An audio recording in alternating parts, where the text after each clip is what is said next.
നവകേരള സഭാവേദിയിൽ ദേശീയഗാനം play ചെയ്തപ്പോൾ അപ്രതീക്ഷിതമായി അത് നിന്നു.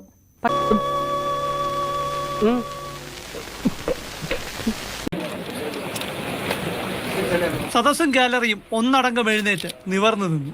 അഭിമാനത്തോടെ കേൾക്കാനായി മുഖ്യമന്ത്രിയും സ്പീക്കറും മന്ത്രിമാരും മുൻനിരയിൽ തന്നെ. കണ്ടോ, ഇതാ ഹൈലൈറ്റ്. ദേശീയഗാനം കേൾക്കുന്നില്ല.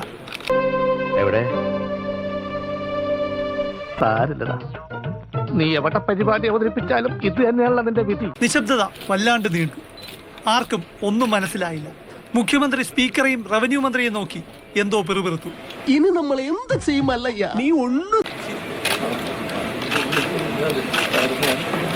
മുഖ്യമന്ത്രിയെ കാണുമ്പോൾ മൈക്ക് കാണുമ്പോൾ മുഖ്യമന്ത്രിയോ ഇടയുന്നതാണല്ലോ പതിവ്. അത് പണ്ടും അങ്ങനെ തന്നെയായിരുന്നല്ലോ. ഇതിപ്പോൾ സൗണ്ട് വില്ലനായി. ദേശീയഗാനം പ്ലേ ചെയ്ത സിസ്റ്റം ചതിച്ചാശാനെ. സൗണ്ട് ഓപ്പറേറ്ററുടെ നിലവിളി ശബ്ദം കേട്ടില്ലെന്നേ ഉള്ളൂ. ക്രൈസിസ് മാനേജറായി NORKA secretary K Vasuki IAS രംഗത്തിറങ്ങി. വേദിയിൽ ഇക്കാര്യത്തിൽ എന്നോടൊരു നന്ദി പറച്ചിന്റെയോ കടപ്പാണ്ടിയോ ഒന്നും ആവശ്യമില്ല. ആലാപനം കേട്ടപ്പോൾ സദസ്സിലുള്ളവരുടെ മനസ്സിൽ രണ്ട് ചിന്തകൾ വന്നുപോയി. Flash back.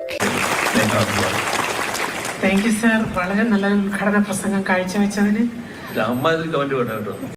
നിനക്ക് എങ്ങനെ സാധിക്കുന്നു? എനിക്ക് ഒരൊത്തും പിടിയും കിട്ടുന്നില്ല നിന്റെ കാര്യം. ഞാൻ പോകുന്നു. Bye bye.